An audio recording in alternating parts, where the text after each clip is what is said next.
বাংলাদেশের উত্তরের এক নিভৃত জনপদ নওগাঁ জেলার ধামইরহাট, আর এখানেই অবস্থিত এক অপার প্রাকৃতিক সৌন্দর্যের আধার আলতাদিঘির শালবন। প্রথম দেখাতেই মুগ্ধ করে এই বনের গভীরতা, ছায়াঘেরা পথ আর শান্ত প্রকৃতি। মনে হয় যেন প্রকৃতির এক নিঃশব্দ আশ্রয় খুঁজে পেয়েছি এখানেই। শাল গাছের সারি যেন মাথা উঁচু করে দাঁড়িয়ে আছে শতাব্দী সাক্ষী হয়ে। বনের প্রতিটি গাছ, প্রতিটি ডালপালা আর পাতার ফাঁক দিয়ে আসা রোদ যেন বলে চলে প্রকৃতির এক নিজস্ব ভাষা। শীত, গ্রীষ্ম কিংবা বর্ষা, সব ঋতুতেই এই বন তার রূপ বদলায়।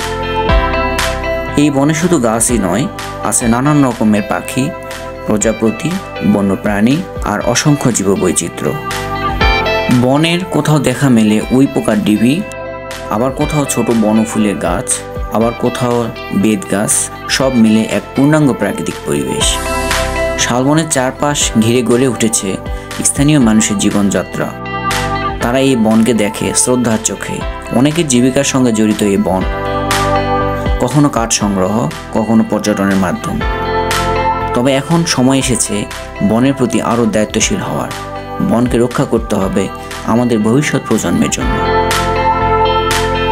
আলতাদিঘি শালবন শুধু একটি বন নয়, এটি এক ধরনের অনুভব, প্রকৃতির সঙ্গে মিশে থাকার এক নীরব সুযোগ।